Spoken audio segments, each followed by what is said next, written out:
ವಿಶ್ವಗುರು ಭಕ್ತಿ ಭಂಡಾರಿ ಬಸವಣ್ಣನವರ ದಿವ್ಯ ಚರಣಗಳಿಗೆ ಭಕ್ತಿಯಿಂದ ಹಣ್ಣೆದು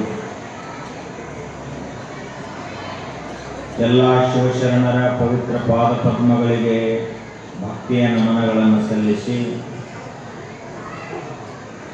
ಸುಕ್ಷೇತ್ರ ಬೀಳೂರಿನ ಅಧಿದೈವ ಗ್ರಾಮದೈವ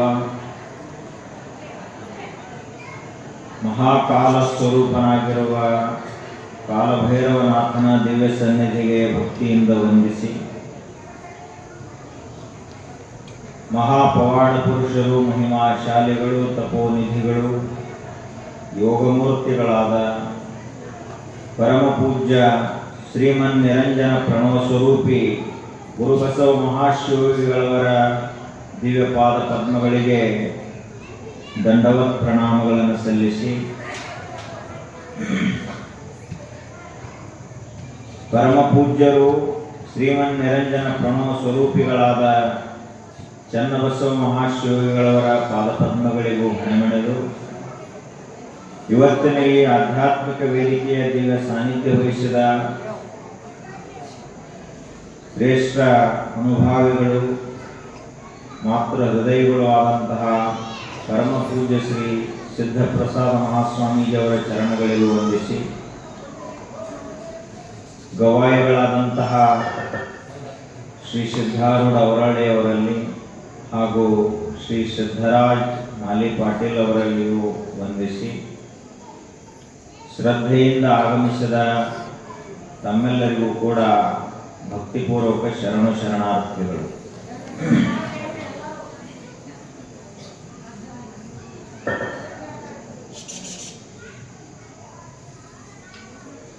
ಇನ್ನ ಸೈಲೆಂಟ್ ಮೋಡಿಗೆ ಬಂದಿಲ್ಲ.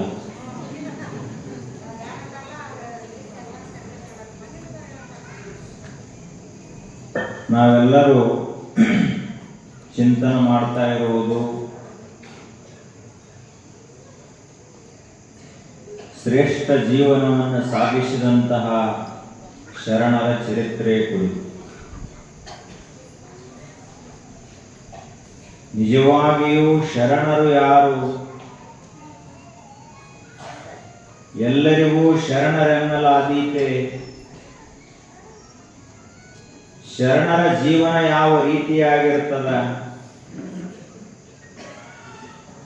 ಯಾವುದನ್ನ ಸಾಧಿಸಿದರೆ ನಾವು ಶರಣರಾಗ್ತೀವಿ? ಶರಣತ್ವ ಅಂದ್ರೆ ಏನು? ಶರಣನ ನಿಜವಾದ ಲಕ್ಷಣ ಯಾವುದು? ಶರಣನೆಂದರೆ ಹೇಗಿರಬೇಕು? ಈ ಎಲ್ಲಾ ಪ್ರಶ್ನೆಗಳಿಗೆ ಉತ್ತರ ಮಹಾತ್ಮರ ಜೀವನ. ಈಗೇನು ನಾವು ಚರಿತ್ರೆಗಳನ್ನು ನೋಡ್ತಾ ಇದ್ದೀವಿ, ಈ ಚರಿತ್ರೆಗಳು ಶರಣರ ಚರಿತ್ರೆಗಳು. ಚರಿತ್ರೆ ಅಂದ್ರ ಒಬ್ಬ ಮನುಷ್ಯ ಯಾವ ರೀತಿಯಾಗಿ ತನ್ನ ಜೀವನವನ್ನು ಸಾಗಿಸ್ತಾನ ಅನ್ನುವಂಥದ್ದರ ಪ್ರತೀಕ. ಈಗ ನಮ್ಮದೇ ಯಾರಾದರೂ ಒಂದು ಚರಿತ್ರೆ ಬರೀರಿ ಅಂದ್ರ ಏನು ಬರಿಬಹುದು? ಬಹಳ ಅಂದ್ರ ಇಂಥಲ್ಲಿ ಹುಟ್ಟಿದ, ಇಷ್ಟು ಸಾಲಿ ಕಲ್ತ, ಆನಂತರ ಲಗ್ನ ಆಯಿತು, ಮುಂದೊಂದು 4-6 ಮಕ್ಕಳಾದು, ಮುಂದೆ ಅವ್ರಿಗೆ ಶಾಲೆ ಕಲಿಸಿದ, ಅವ್ರಿಗೊಂದು ಚಲೋ ಮನೆ ಕಟ್ಟಿ ಮದುವೆ ಮಾಡಿದ. ಇದು ಹಿಂಗ ಇದೇನು ಬದಲಾಗುವುದಲ್ಲ. ನಾವು ಕೋಟಿಗಟ್ಟಲೆ ಜನ ಇದ್ರು ನಮ್ಮೆಲ್ಲರ ಚರಿತ್ರೆ ಇದೇ ರೀತಿಯಾಗಿನ ಅದನ್ನೇ ಹೊರತು ಇದಕ್ಕೆ ಭಿನ್ನವಾದ ಚರಿತ್ರೆ ಇಲ್ಲ. ನಮ್ಮ ಒಬ್ಬ ಮನುಷ್ಯನ ಸರಿಯಾಗಿ ತಿಳ್ಕೊಂಡು ಬಿಟ್ರೆ ಸಾಕು, ಕೋಟಿಗಟ್ಟಲೆ ಜನ ಎಲ್ಲ ಇದೇ ರೀತಿಯಾಗಿ ಅದ. ಹಾಗಾದ್ರೆ ಇವರೆಲ್ಲರೂ ಜೀವನದಲ್ಲಿ ಸಾಧಿಸಿದ್ದೇನನ್ನ, ಪಡೆದುಕೊಂಡದ್ದೇ ಏನನ್ನ? ನಾವೆಲ್ಲ ಏನ್ ಪಡೆದಿವಿ? ಮಕ್ಕಳು ಮರಿಗಳನ್ನು ಪಡೆದ್ರೆ ಏನಾದರೂ ಪಡೆದಂತಾಯಿತೆ? ಈ ಜಗತ್ತಿನಲ್ಲಿ ಎಲ್ಲರಿಗೂ ಮಕ್ಕಳಾಗ್ಯಾವ, ಎಲ್ಲರೂ ಮನೆ ಕಟ್ಟಾರ, ಎಲ್ಲರೂ ಸಂಪತ್ತನ್ನು ಗಳಿಸ್ತಾರ. ಎಲ್ಲರೂ ದುಡಿತಾರ. ನಿಜವಾಗಿಯೂ ನಮಗ ನಮ್ಮ ಜೀವನ ಸಾರ್ಥಕ ಅಂತ ಹೇಳಿ ಅನಿಸದೇನು? ನಾವು ಬದುಕಿದ್ದು ಕೂಡ ಸಾರ್ಥಕ ಆಯ್ತಪ್ಪ ಅಂತ ಅನಿಸದೇನದು? ವಿಚಾರ ಮಾಡಿ ನೋಡಿದ್ರೆ ನಮಗೆ ಯಾರಿಗೂ ಅನಿಸಿಲ್ಲ. ಯಾಕೆ ಅನಿಸಿಲ್ಲ ಅಂದ್ರೆ ನಾವು ತಿಳ್ಕೊಂಡು ಜೀವನ ಕಳೆಯುವುದಿಲ್ಲ. ತಿಳಿಯಲಾರ್ದನ ಸುಮ್ಮ ಜೀವನವನ್ನು ಕಳೀತಾ ಇರ್ತೀವಿ. ಆದ್ದರಿಂದ ಇಡೀ ಜೀವನದಲ್ಲಿ ಯಾವುದಕ್ಕಾದ್ರೂ ಒಂದು ಅತ್ಯಂತ ಬೆಲೆ ಇದ್ರ, ಮಹತ್ವ ಇದ್ರ, ಅದು ಕೇವಲ ಜ್ಞಾನಕ್ಕೆ ಮಾತ್ರ ಎಲ್ಲಕ್ಕಿಂತ ಶ್ರೇಷ್ಠ ಬೆಲೆಯದ ಜಗತ್ತಿನಲ್ಲಿ. ಯಾವ ಮನುಷ್ಯನ ಹತ್ತಿರ ತಿಳುವಳಿಕೆ ಇರ್ತದಲ್ಲ ಅವನಿಗೆ ಈ ಜಗತ್ತು ತಲೆಬಾಗುತ್ತದನೇ ಹೊರತು ತಿಳುವಳಿಕೆ ಇರಲಾರದವನಿಗೆ ಅಲ್ಲ. ನಮಗ ಜ್ಞಾನ ಬೇಕು. ಏನು ತಿನ್ನಬೇಕು, ಏನು ತಿನ್ನಬಾರದು, ಏನು ಮಾತನಾಡಬೇಕು, ಏನು ಮಾತನಾಡಬಾರದು, ಯಾವುದನ್ನ ಮಾಡಬೇಕು, ಯಾವುದನ್ನ ಮಾಡಬಾರದು, ಹೆಂಗಿರಬೇಕು, ಹೆಂಗಿರಬಾರದು, ಇದರ ಸರಿಯಾದ ಜ್ಞಾನ ನಮಗಿತ್ತು ಅಂದ್ರ ನಾವೇ ಈ ಜಗತ್ತಿನಲ್ಲಿ ಜ್ಞಾನಿಗಳು. ಒಂದು ವೇಳೆ ಈ ತಿಳುವಳಿಕೆ ನಮಗಿಲ್ಲದೆ ಹೋದ್ರ ನಾವು ಅಜ್ಞಾನಿಗಳು. ಈ ಜಗತ್ತಿನಲ್ಲಿ ಎಲ್ಲರ ಹತ್ತಿರ ಅಂಥ ತಿಳುವಳಿಕೆ ಇರ್ತದಂತ ಹೇಳಿಕ್ಕೆ ಆಗುವುದಿಲ್ಲ. ಆ ತಿಳುವಳಿಕೆ ಯಾರ ಹತ್ತಿರ ಇರ್ತದನೋ ಅವರಿಗೆ ನಾವೇನಂತೀವಿ, ಶರಣರು ಅಂತ ಕರೀತೀವಿ. ಬಹಳ ಕಿಮ್ಮತ್ತಿಂದದು. ತಿಳುವಳಿಕೆ ಅನ್ನೋದೇನು ಕಿರಾಣಿ ಅಂಗಡಿ ವಸ್ತು ಅಲ್ಲದು, ಸಂತೆಯಲ್ಲಿ ಮಾರುವಂತಹ ವಸ್ತುವು ಅಲ್ಲ, ಶಾಲೆಯಲ್ಲಿ ಕಲಿಯುವಂತಹ ವಸ್ತುನೂ ಅಲ್ಲ. ಅದು ಎಲ್ಲಿ ಕಲಿಯಲಿಕ್ಕೆ ಸಾಧ್ಯ ಅದ ಅಂದ್ರ ಒಬ್ಬರು ಗುರು ಸನ್ನಿಧಿಯಲ್ಲಿ ಇದ್ದುಕೊಂಡು, ಶರಣರ ಸಂಘದಲ್ಲಿದ್ದುಕೊಂಡು, ಇಂತಹ ಸತ್ಸಂಗಗಳಲ್ಲಿ ಕುಳಿತುಕೊಂಡು, ಅಷ್ಟೇ ಅಲ್ಲದೆ ಪರಮಾತ್ಮನ ಪೂಜೆಯನ್ನು ಮಾಡಿದಾಗ ಅಂತಹ ತಿಳುವಳಿಕೆ ಬರ್ತದನೇ ಹೊರತು ಶಾಲೆ ಕಲಿಯುವುದರಿಂದ ಬರುವುದಿಲ್ಲ. ಶಾಲೆ ಕಲಿಲಾರದವ್ರು ಯಾರು ಈಗಿನ ಕಾಲದಲ್ಲಿ?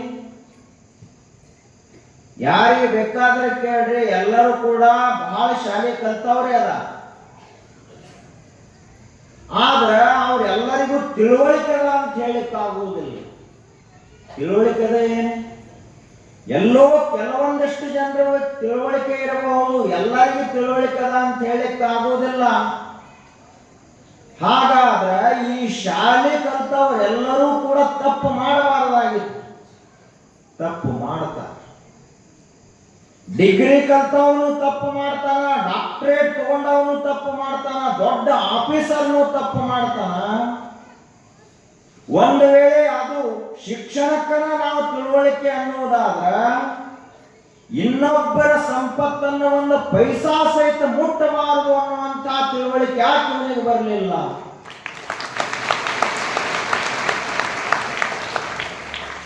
ಸುಳ್ಳು ಹೇಳಬಾರದು ಅಂತ ಸಣ್ಣ ಮಗುವಿಗೆ ಗೊತ್ತಾಗುತ್ತದ. ಇಷ್ಟು ದೊಡ್ಡ IAS ಆಫೀಸರ್ ಆಗ್ಯಾನ, ಒಂದು ಜಿಲ್ಲಾ ಆಳ್ತಾನ ಬಳಕ ಅವನಿಗೆ ಯಾಕೆ ಸುಳ್ಳು ಹೇಳಬಾರದು ಅನ್ನೋ ತಿಳುವಳಿಕೆ ಬರಲಿಲ್ಲ?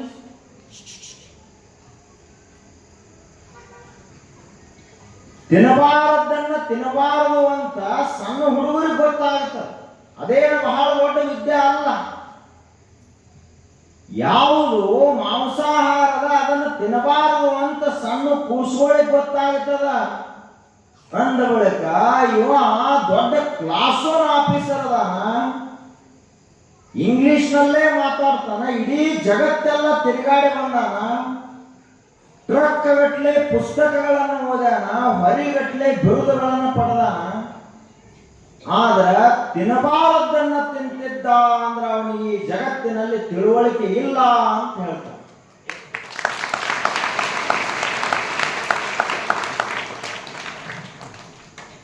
ಪ್ರಾಣಿ ಪಕ್ಷಿಗಳು ಕೂಡ ಹೆಂಗದಾವಂದ್ರ ತಿಳುವಳಿಕೆಯಿಂದ ಬದುಕ್ಯಾವು. ಯಾವ ಶಾಲೆ ಕಲ್ತಿಲ್ಲ. ಮತ್ತ ಗುಬ್ಬಿ ಎಂದರೆ ತಿನ್ನಬಾರದನ್ನು ತಿಂದೈತೇನು? ಮೊಲ ಎಂದಾದ್ರೂ ಹುಲ್ಲು ಬಿಟ್ಟು ಬೇರೆ ತಿಂದೈತೇನು? ಸಿಂಹ ಎಂದಾದರೂ ತನ್ನ ಆಹಾರ ಬಿಟ್ಟು ಹುಲ್ಲು ಮೇಲೈತೇನದು. ಆದ್ರೆ ನಾವು ಮನುಷ್ಯರು ಹೆಂಗದೀವಿ? ಹುಲ್ಲು ತಿಂತೀವಿ, ಕಣಿಕೆ ತಿಂತೀವಿ, ಹಣ್ಣು ತಿಂತೀವಿ, ಪ್ರಾಣಿಗಳನ್ನು ತಿಂತೀವಿ. ತಿನ್ನಲಾದ ಒಂದು ವಸ್ತು ಉಳಿಲಿಲ್ಲ ಜಗತ್ತಿನಲ್ಲಿ. ಈಗ ಅವು ಶಾಲೆ ಕಲ್ತವ್ರಂತೂ ರೋಡ್ಗಳನ್ನು ತಿನ್ನಕ್ ಚಾಲೂ ಮಾಡ್ಯಾರ, ರೈಲ್ವೆ ಹಳಿಗಳನ್ನು ತಿಂತಾರ, ತಾಲೂಕಾದೆಲ್ಲ ಸಂಪತ್ತು ತಿಂತಾರ, ಜಿಲ್ಲಾದ ಸಂಪತ್ತು ತಿಂತಾರ, ಇಡೀ ದೇಶವನ್ನೇ ನುಂಗಿ ಹಾಕ್ತಾರ ಅನ್ಬೇಕು. ಇವ್ರಿಗೆ ಮನುಷ್ಯರ ಅನ್ಬೇಕು ಏನು? ತಿಳುವಳಿಕೆ ಅಂದ್ರೆ ಯಾವುದು? ಶಾಲೆ ಕಲ್ತದ್ದನ್ನ ನಿಜವಾದ ತಿಳುವಳಿಕೆ ಆಗಿತ್ತು ಅಂದ್ರ ಒಬ್ಬ ಅಜ್ಜ ಏನು ಶಾಲೆ ಕಲ್ತಿಲ್ಲ, ಆದ್ರೆ ಹಸಿದವರಿಗೆ ಅನ್ನವನ್ನು ಕೊಡಬೇಕು ಅಂತ ಅವನಿಗೆ ತಿಳುವಳಿಕೆ ಅದಲ್ಲ. ಇದಕ್ಕಿಂತ ದೊಡ್ಡ ತಿಳುವಳಿಕೆ ಯಾವುದು ಜಗತ್ತಿನಲ್ಲಿ? ನೀರಡಿಸಿದಂಥವನಿಗೆ ನೀರು ಕುಡಿಸುವುದು, ಹಸಿದವನಿಗೆ ತುತ್ತು ಅನ್ನವನ್ನು ಕೊಡುವುದು, ಬಳಲಿದಂತಹ ಮನಸ್ಸಿನವನಿಗೆ ಒಂದು 4 ಸಾಂತ್ವನದ ಮಾತುಗಳನ್ನು ಹೇಳುವುದು, ಇದು ನಿಜವಾದಂತಹ ಧರ್ಮ. ಒಬ್ಬರ ಕಣ್ಣಲ್ಲಿ ನೀರು ತರಿಸುವುದೇನು ಬಹಳ ದೊಡ್ಡ ಕೆಲಸ ಅಲ್ಲ ಜಗತ್ತಿನಲ್ಲಿ. 2 ಬೈದ್ರ, 2 ಬಡದ್ರ, ಒಂದಿಷ್ಟು ಅಪಮಾನ ಮಾಡಿದರೆ ಯಾರಾದ್ರೂ ಕಣ್ಣೀರು ಸುರಿಸ್ತಾರ, ಯಾರಾದ್ರೂ ಅಳ್ತಾರ. ಆದ್ರ ಒಬ್ಬನಿಗೆ ಏನು ಕಣ್ಣೀರು ಬಂದಿರ್ತದಲ್ಲ, ಆ ಕಣ್ಣೀರು ಒರೆಸಬೇಕಾದ್ರೆ ಒಬ್ಬ ಮಹಾತ್ಮನೇ ಬೇಕಾಗ್ತದೆ, ಸಾಮಾನ್ಯರಿಂದ ಆಗುವುದಿಲ್ಲ.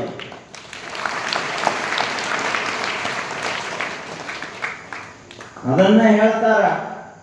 ನಾವೆಲ್ಲ ಹೆಂಗದೀವಿ ಅಂದ್ರ ಎಲ್ಲಿಯವರೆಗೆ ಸ್ವಾರ್ಥ ಇರುವುದಿಲ್ಲ ಅಲ್ಲಿ ತನಕ ಚಲೋ ಇದೀವಿ. ಸ್ವಲ್ಪ ಏನಾದ್ರೂ ನಮ್ಮ ಸಮೀಪ ಬಂದು ನೋಡಿದ್ರ ನಮ್ಮ ನಿಜವಾದ ರೂಪ ಗೊತ್ತಾಗ್ತದೆ. ಇಬ್ಬರು ಅಣ್ಣ ತಮ್ಮಂದಿರಿದ್ದು ಬಹಳ ಚಲೋ ಇದ್ದು. ಅಣ್ಣ ಕಾರ್ಬಾರ ಮಾಡ್ತಾ ಇದ್ದ, ತಮ್ಮ ಎಲ್ಲ ಹೊಲದ ವ್ಯವಹಾರ ಮಾಡ್ತಾ ಇದ್ದ, ಒಕ್ಕಲ್ತನ ಮಾಡ್ತಾ ಇದ್ದ. ಅಣ್ಣ ಹೇಳಿದ ಅಂದ್ರೆ ಮುಗಿತು, ಅದನ್ನ ಮೀರುವುದು ಪ್ರಶ್ನೆನೇ ಇರಲಿಲ್ಲ. ಅಣ್ಣನೇ ಅವನ ಪಾಲಿಗೆ ದೇವರಾಗಿದ್ದ. ಹೀಗಿರ್ಲಿಕ್ಕಾಗಿ ಇಬ್ಬರಿಗೆ ಲಗ್ನ ಆಯಿತು. ಲಗ್ನ ಆದ್ರೂ ಕೂಡ 10 ವರ್ಷ ಹಂಗ ನಡೆದತ್ತು ಇಬ್ಬರು ಪ್ರಪಂಚ. ಅಣ್ಣ ಎಲ್ಲ ಕಾರ್ಬಾರ ಮಾಡ್ತಾ ಇದ್ದ, ವ್ಯವಹಾರ ಮಾಡ್ಕೋತಾ ಇದ್ದ.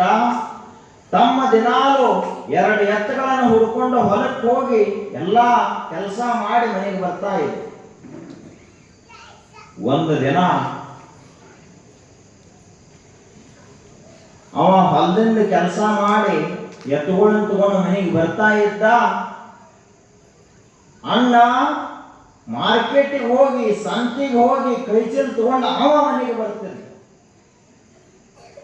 ಬರುವಾಗ ಇಬ್ಬರಿಗೆ ಮಕ್ಕಳು, ಸಣ್ಣವನಿಗೆ ಮಕ್ಕಳು ಹುಟ್ಟಿದ್ದು, ಇವನಿಗೆ ಮಕ್ಕಳು ಹುಟ್ಟಿದ್ದು.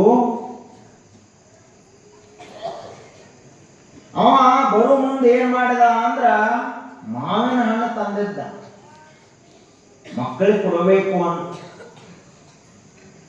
2 ಹಣ್ಣ ಕೈಯಾಗಿ ಹಿಡಿದಿದ್ದ. ಆ 2 ಹಣ್ಣ ಒಬ್ಬನಿಗೊಂದು ಅಂದ್ರೆ ತನ್ನ ಮಗನಿಗೊಂದು, ಸಣ್ಣವನ ಮಗನಿಗೆ, ತಮ್ಮನ ಮಗನಿಗೊಂದು ಕೊಟ್ಟ. ಇದನ್ನ ದೂರದಿಂದ ನೋಡಿದ ತಮ್ಮ. ನೋಡಿದ ಬಳಿಕ ಎತ್ತ ಬಿಚ್ಚಿ ಕಟ್ಟಿದ, ನೀರು ಕುಡಿಸಿದ, ಎತ್ತುಗಳಿಗೆ ಮೇವು ಹಾಕಿದ. ತಾಷ್ಟ ಕೈಕಾಲ ಮುಖ ತಕ್ಕೊಂಡು ಅಣ್ಣನ ಕಡೆಗೆ ಬಂದ. ಅಣ್ಣ ಬೇರೆ ಆಗೋಣ ತಂದ. ಯಾಕೆ ಗೊತ್ತಮ್ಮ ಏನಾಯ್ತು? ಇಷ್ಟು ವರ್ಷ ನನ್ನ ದೇವರಂತ ತಿಳ್ಕೊಂಡದೆ, ಆದ್ರೆ ಹಿಂದ್ಯಾಕಿ ಬ್ಯಾರೆ ಆಗೋ ಮಾತು ಅಂತ ಕೇಳಿದ. ಅವಾಗ ತಮ್ಮಂದ, ಇಲ್ಲ ನಾವು ಒಟ್ಟು ಬೇರೆ ಆಗೋಣ. ಅಲ್ಲೂ ಯಾರೇ ಏನ್ರಿ ಹೇಳಿದ್ರೇನು, ಏನ್ರಿ ಆಯ್ತೇನು ನನಗೆ ತಿಳಿಸಿ ಹೇಳು ಅಂತಂದ. ಅಣ್ಣ ನೀ ಬಾಳ ಕೇಳ್ತಿ ಅಂತ ತಿಳ್ಕೊಂಡು ಇದ್ದ ಸಮಸ್ಯೆನ ಹೇಳ್ತೇನೆ ಅಂತಂದ. ತಮ್ಮ ಹೇಳಪ್ಪ ಹಂಗಾದ್ರ ಯಾಕೆ ಬೇರೆ? ಅವೇನ್ 2 ಹಣ್ಣು ತಂದಿದ್ದಲ್ಲ, ಹಿಂಗ್ ಹಿಡ್ದದ್ದ. ದೊಡ್ಡ ಹಣ್ಣ ತನ್ನ ಮಗನಿಗೆ ಕೊಟ್ಟ, ಸಣ್ಣ ಹಣ್ಣ ತಮ್ಮನ ಮಗನಿಗೆ ಕೊಟ್ಟ. ಇಷ್ಟೇ ನಿನ್ನ ಮನಸ್ಸಿನಲ್ಲಿ ಭೇದ ಭಾವನಾ ಬಂತಲ್ಲ, ಇಷ್ಟೇ ಸಾಕು. ಈ ಭೇದ ಭಾವನಾ ಮುಂದೆ ಯಾವ ಹಂತಕ್ಕಾದರೂ ಅದು ಮುಟ್ಟಿಸ್ತದ. ಅದಕ್ಕ ನಿಂದ ನಿನಗ ನಂದ ನನಗ ಅಂತಂದ ತಮ್ಮ. ನಾವೆಲ್ಲ ಇನ್ನ ಪ್ರಾಪಂಚಿಕರಾಗೇ ಯಾಕೆ ಉಳಿದಿದ್ದೀವಿ ಅಂದ್ರೆ ಇದಕ್ಕೆ ಕಾರಣ. ನಮ್ಮ ಮನಸ್ಸ ನಮ್ಮ ಮಕ್ಕಳು ಬಂದು ಅಂದ್ರೆ ಬಹಳ ಪ್ರೀತಿ ಮಾಡ್ತೀವಿ, ತಮ್ಮನ ಮಕ್ಕಳು ಬಂದು ಅಂದ್ರೆ ಅಷ್ಟ. 2 ಚಾಕ್ಲೇಟ್ ಇದ್ದು ಅಂದ್ರೆ ಕೂಡ ದೊಡ್ಡ ಚಾಕ್ಲೇಟ್ ತನ್ನ ಮಗನಿಗೆ ಕೊಡ್ತಾನ, ಸಣ್ಣದು ತಮ್ಮನ ಮಗನಿಗೆ ಕೊಡ್ತಾನ. ಹಿಂಗ ನಮ್ಮ ಮನಸ್ಸು ಇಷ್ಟೊಂದು ಮಲಿನವಾಗಿದೆ, ಇಷ್ಟೊಂದು ಸಾಣದ. ಇದು ನಿಜವಾದ ತಿಳುವಳಿಕೆ ಏನು? ಇಷ್ಟೆಲ್ಲ ನಾವು ಬಹಳ ಬೆಳೆದೀವಿ, ಬಹಳ ದೊಡ್ಡವರದೀವಿ. ಊರಲ್ಲಿ ಕುಂತು ನ್ಯಾಯವನ್ನು ಹೇಳ್ತೀವಿ, ಆದ್ರೆ ನ್ಯಾಯ ಹೇಳುವ ಮುಂದೆ ಸಹಿತ ತನ್ನವರು ಬಂದ್ರು ಅಂದ್ರೆ ಒಂದು ನ್ಯಾಯ ಹೇಳ್ತಾನ, ಮತ್ತೊಬ್ಬರು ಬಂದ್ರು ಅಂದ್ರೆ ಒಂದು ನ್ಯಾಯ ಹೇಳ್ತಾನ.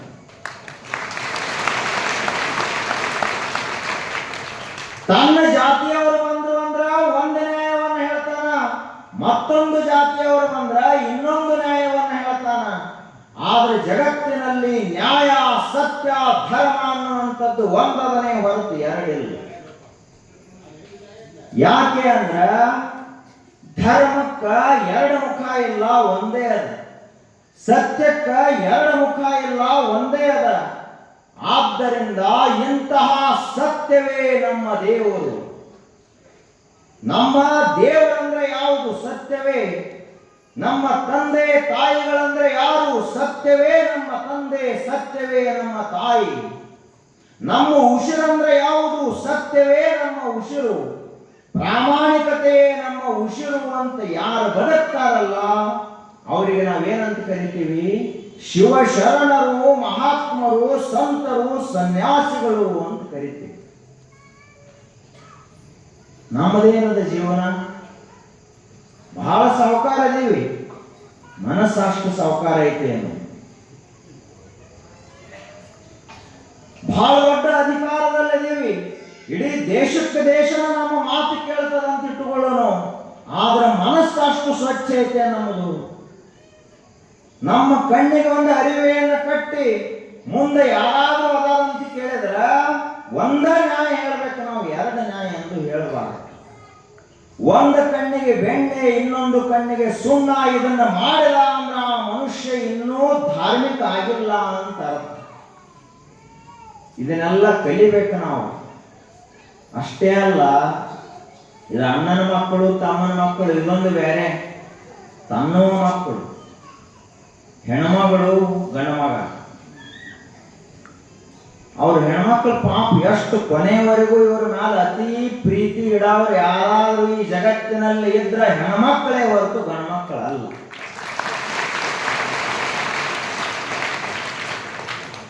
ನನಗ ಹಾಲು ಉಣಿಸಿದಂತಹ ತವರನ್ನ ನಾ ಹೆಂಗ ಮರಿಲಿ ಅಂತ ಒಬ್ಬ ತಾಯಿ ಅಂದ್ರ, ಒಬ್ಬ ಹೆಣ್ಮಗಳಂದ್ರ ಇವ್ರನ್ನ ಓದು ವೃದ್ಧಾಶ್ರಮದಲ್ಲಿ ಇಡ್ತಾರ ಗಂಡ್ಮಕ್ಳು. ಎಲ್ಲರೂ ಅಲ್ವ? ನಿಜವಾಗಿಯೂ ಅವ್ವ ಅಪ್ಪನ ಮ್ಯಾಲ ಅತಿ ಹೆಚ್ಚು ಕಾಳಜಿ, ಪ್ರೀತಿ. ಅವ್ರಿಗೆ ಏನಾದರೂ ಆಯ್ತು ಅಂದ್ರೆ ಮೊಟ್ಟ ಮೊದಲ ತ್ರಾಸ ಆಗುವುದು ಹೆಣ್ಮಕ್ಳಿಗಾಗ್ತದ. ನಿಜವಾಗಿ ಅವ್ವ ಅಪ್ಪನ ಪ್ರೀತಿ ಮಾಡೋರು ಹೆಣ್ಮಕ್ಳು. ಆದ್ರ ನಮ್ಮ ತಪ್ಪು ತಿಳುವಳಿಕೆ ಏನು? ಅವರೆಲ್ಲ ಹೊರಗೆ ಹೋಗೋವ್ರಿ, ನಮ್ಮ ಮನೆ ಬಿಟ್ಟು ಹೋಗೋರು. ಅದಕ್ಕಾಗಿ ಅವ್ರನ್ನ ಅಷ್ಟು ಕಾಳಜಿ ಮಾಡೋದಿಲ್ಲ. ಹೆಣ್ಮಕ್ಳು ಹುಟ್ಟಿದ್ರು ಅಂದ್ರ ಅಳ್ತಾರ, ಗಂಡ್ಮಕ್ಳು ಹುಟ್ಟಿದ್ರು ಅಂದ್ರ ಬೇಡೆ ಹಣಿಸ್ತಾರ. ಹಿಂಗ ಭೇದ ದೃಷ್ಟಿ ನಮ್ಮಲ್ಲಿ ಇತ್ತು ಅಂದ್ರ ನಾವ್ ಹೆಂಗಿನ ಅಧ್ಯಾತ್ಮ ತತ್ವವನ್ನು ತಿಳ್ಕೊಳಕ್ ಆಗ್ತದ? ನಾವ್ ಹೆಂಗಿನ ಬಸವಣ್ಣನವರ ಇವನಾರವ ಇವನಾರವ ಇವನಾರವನೆಂದೆನಿಸದಿರಯ್ಯ, ಇವ ನಮ್ಮವ ಇವ ನಮ್ಮವ ಇವ ನಮ್ಮವನೆಂದೆನಿಸಯ್ಯ, ಕೂಡಲ ಸಂಗಮ ದೇವ ನಿಮ್ಮ ಮನೆಯ ಮಗನೆಂದೆನಿಸಯ್ಯ. ಈ ತಿಳುವಳಿಕೆ ನಮಗೆ ಯಾವಾಗ ಬರುವುದು? ಹೇಳ್ತೀವಿ ಎಲ್ಲರೂ ಬಸವಣ್ಣವರ ತತ್ವ ನಡಿಬೇಕಲ್ಲ. ಹೇಳುವುದು ಬಹಳ ಸರಳ ಜಗತ್ತಿನಲ್ಲಿ. ಅದಕ್ಕೆ ಒಬ್ರು ಹೇಳ್ತಾರ, ಈ ಜಗತ್ತಿನಲ್ಲಿ ಅತ್ಯಂತ ಸರಳ ಕೆಲಸ ಯಾವ್ದಾದ್ರು ಒಂದಿತ್ತು ಅಂದ್ರ ಪುಕಟ ಉಪದೇಶ ಮಾಡುವುದು.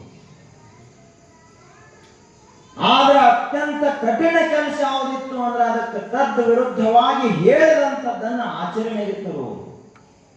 ಆಗ ನುಡಿದಂತೆ ನಡೆದಂತಹ ಇಡೀ ಜಗವನ್ನೇ ಉದ್ಧರಿಸಲಿಕ್ಕೆ, ಈ ಜಗತ್ತಿನ ಜನರ ಮನಸ್ಸಿನಲ್ಲಿ ಅಡಗಿದಂತಹ ಅಜ್ಞಾನದ ಕತ್ತಲೆಯನ್ನು ಕಳೆಯಲು ಸುಖವಾಗಿ ಜ್ಞಾನ ಸೂರ್ಯನಾಗಿ, ಧರ್ಮ ಭಾಸ್ಕರನಾಗಿ, ವೈರಾಗ್ಯ ನಿಧಿಯಾಗಿ, ಅಷ್ಟೇ ಅಲ್ಲದೆ ಶರಣಗಣದ ಸಂಸ್ಥಾಪಕನಾಗಿ, ಇಷ್ಟಲಿಂಗ ಅನ್ವೇಷಕನಾಗಿ ಜಗತ್ತಿನಲ್ಲಿ ಅವತರಿಸಿದಂಥವ್ರು ಯಾರು ಅಂದ್ರೆ ವಿಶ್ವಗುರು ಬಸವಣ್ಣನವರು. ಅವರ ಚರಿತ್ರೆಯನ್ನು ನೋಡಬಹುದು.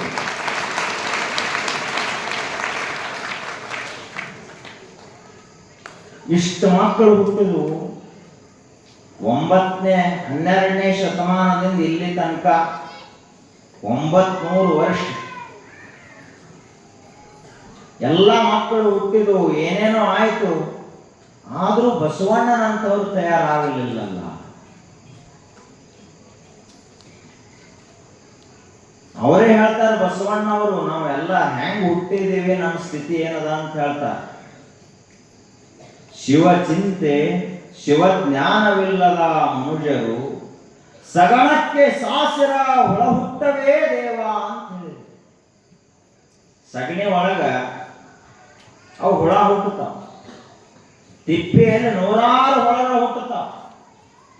ಹಂಗ ಮನುಷ್ಯ ಕುಲದಲ್ಲಿ ಹುಟ್ಟಿ ನಮಗೇನಾದ್ರೂ ಪರಮಾತ್ಮನ ಜ್ಞಾನ ಇಲ್ಲ, ನಾವು ದೇವರನ್ನು ನೆನೆಸುವುದಿಲ್ಲ, ದೇವ ಪೂಜಾ ಮಾಡುವುದಿಲ್ಲ ಅಂತ ತಿಳ್ಕೋಬೇಕು. ಸಗಣಿಯಲ್ಲಿ ಹುಟ್ಟಿದ ಹುಳಕ್ಕ ನಮಗೆ ಏನು ವ್ಯತ್ಯಾಸ ಇಲ್ಲ ಅಂತ ತಿಳ್ಕೋಬೇಕು.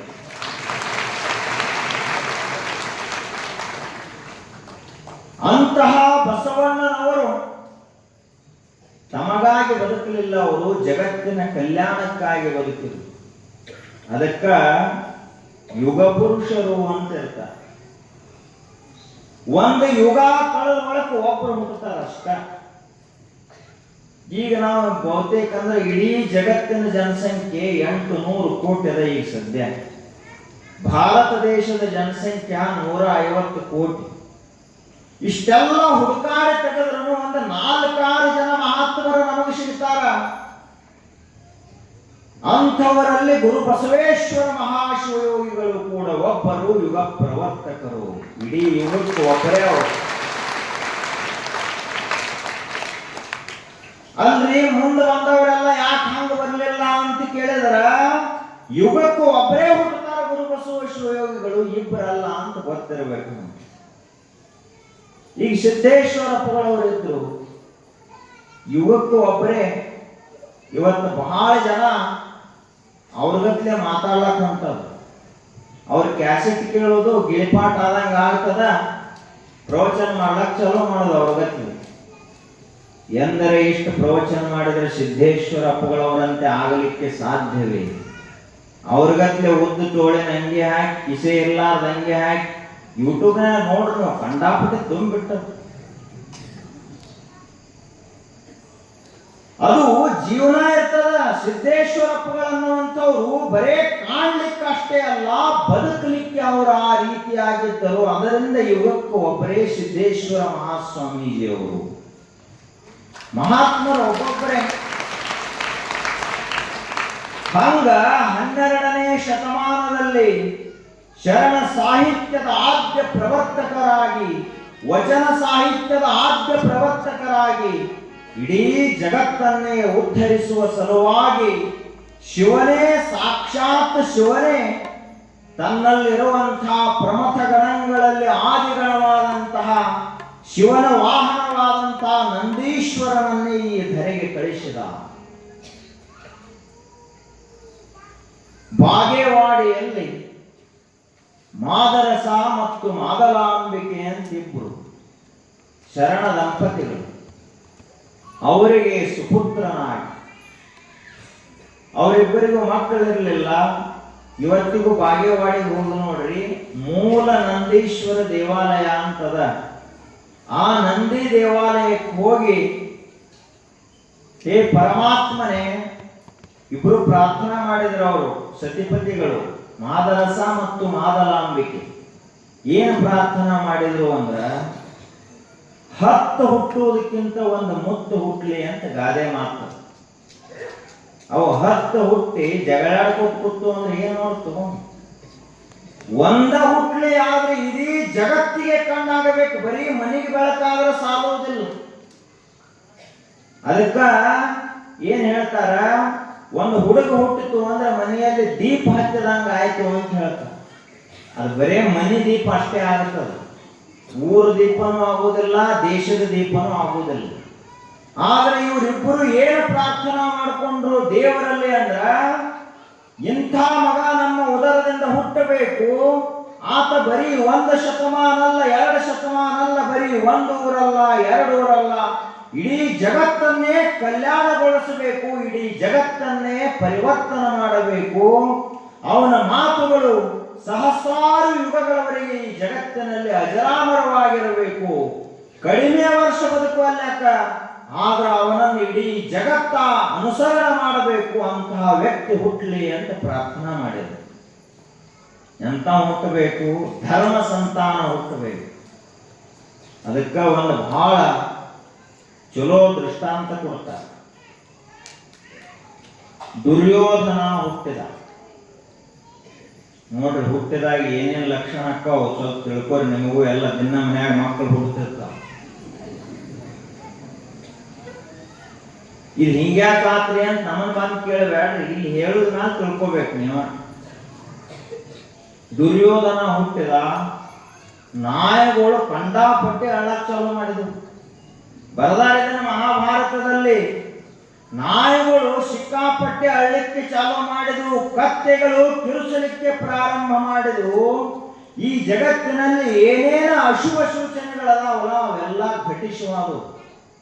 ಆವಾಗಲೇ ವಿದುರ ಬಂದು, ನೀತಿಜ್ಞ ಬಹಳ ವಿದುರ, ಆ ವಿದುರ ಬಂದು ಧೃತರಾಷ್ಟ್ರನಿಗೆ ಒಂದು ಮಾತನ್ನ ಹೇಳ್ತಾನೆ.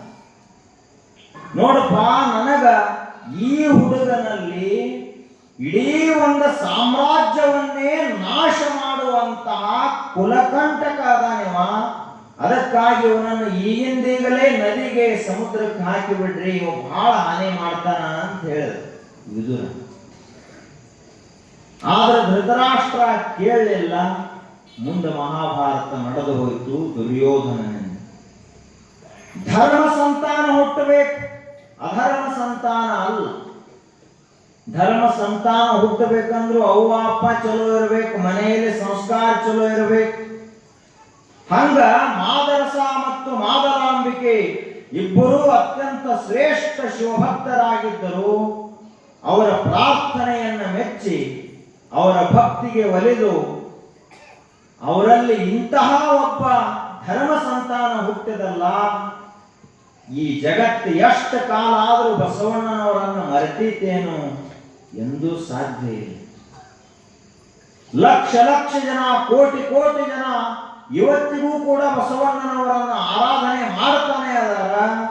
ಇವತ್ತಿಗೂ ಕೂಡ ಓಂ ಶ್ರೀ ಗುರು ಬಸವಲಿಂಗಾಯ ನಮಃ, ಓಂ ನಮಃ ಶಿವಾಯ ಅನ್ನೋ ಮಹಾಮಂತ್ರದ ಸಮಸಮವಾಗಿ ಓಂ ಶ್ರೀ ಗುರು ಬಸವಲಿಂಗಾಯ ಅನ್ನೋ ಮಹಾಮಂತ್ರವನ್ನು ಮಾಡಿದರು.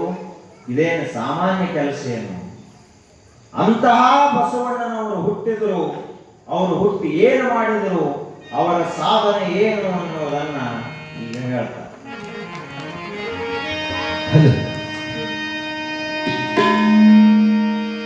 12ನೇ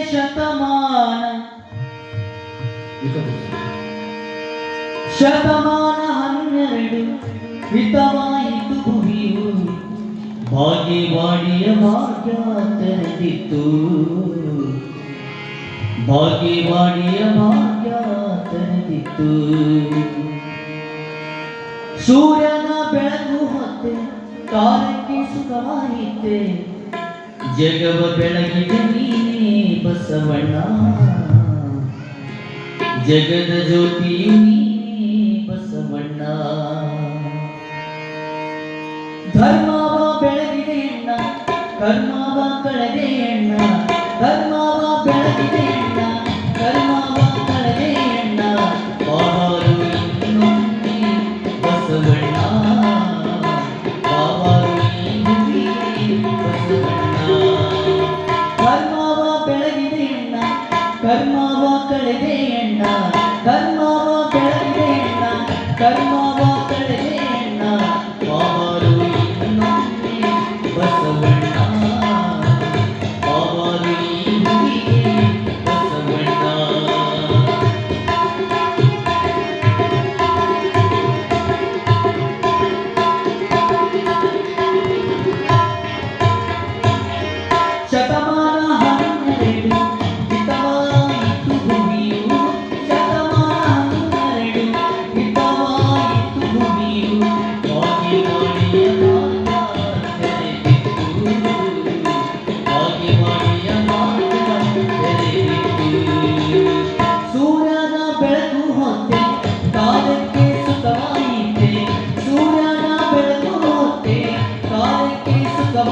ಮುಂದೆ ಜಗವ ಬೆಳಗಿದೆ ನೀನೇ ಬಸವಣ್ಣ ಜಗದ ಜ್ಯೋತಿಯು ನೀನೇ ಬಸವಣ್ಣ ಧರ್ಮವ ಬೆಳಗಿದೆ ಎನ್ನ ಕರ್ಮವ ಕಳೆದೆ ಎನ್ನ ಧರ್ಮವ ಬೆಳಗಿದೆ ಎನ್ನ ಕರ್ಮವ ಕಳೆದೆ ಎನ್ನ ಬಾಬಾರು ಇನ್ನೊಮ್ಮೆ ಬಸವಣ್ಣ ಬಾಬಾರು ಈ ಭೂಮಿಗೆ ಬಸವಣ್ಣ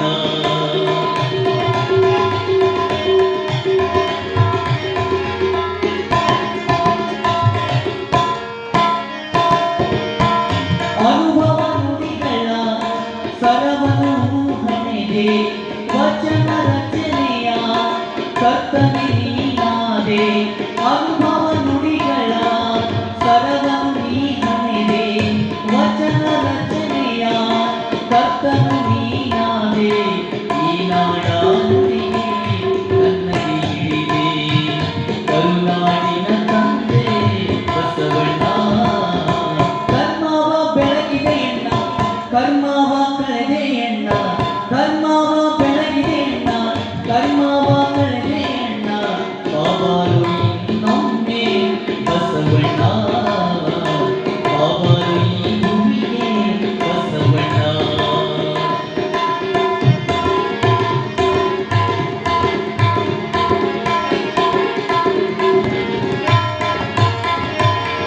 ಅನುಭವ ಮಂಟಪಕ್ಕೆ ನೀನಾದೆ ಹಿಡಿ ಶರಣ ಶರಣರ ಬಳಗಕ್ಕೆ ದೊರಕಿತು ನಿನ್ನ ಚರಣ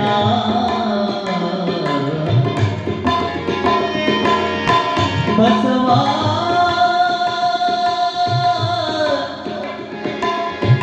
ಬಸವ ಬಸವ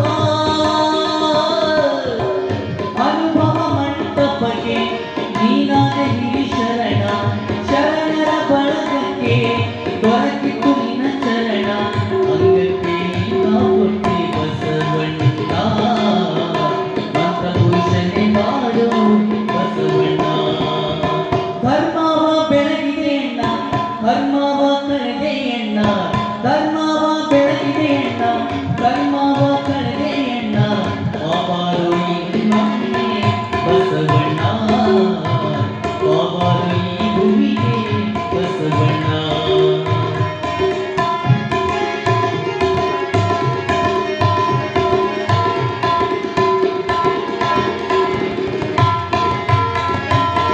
ನಿನ್ನ ಐಕ್ಯಸ್ಥಳವು ಕೂಡಲ ಸಂಗಮವು ಶರಣರ ಗಣಕ್ಕೆಲ್ಲ ಅದು ಪುಣ್ಯ ತಾಣವು ನಿನ್ನ ಐಕ್ಯಸ್ಥಳವು ಕೂಡಲ ಸಂಗಮವು ಶರಣರ ಗಣಕ್ಕೆಲ್ಲ ಅದು ಪುಣ್ಯ ತಾಣವು ಹೊನ್ನೂರು ಈಶ್ವರ ನಿಂತು ಹಾಡಿದನು ಕೇಳಿದ ಭಕ್ತರಿಗೆ ಸುಖ ನೀಡಲು ಧರ್ಮವ ಬೆಳಗಿದೆ ಎನ್ನ ಕರ್ಮವ ಕಳೆದೆ ಎನ್ನ ಧರ್ಮವ ಬೆಳಗಿದೆ ಎನ್ನ ಕರ್ಮವ ಕಳೆದೆ ಎನ್ನ ಬಾಬಾರು ಇನ್ನೊಮ್ಮೆ ಬಸವಣ್ಣ ಬಾಬಾರು ಈ ಭೂಮಿಗೆ ಬಸವಣ್ಣ ಬಾಬಾರು ಇನ್ನೊಮ್ಮೆ ಬಸವಣ್ಣ ಬಾಬಾರು ಈ ಭೂಮಿಗೆ ಬಸವಣ್ಣ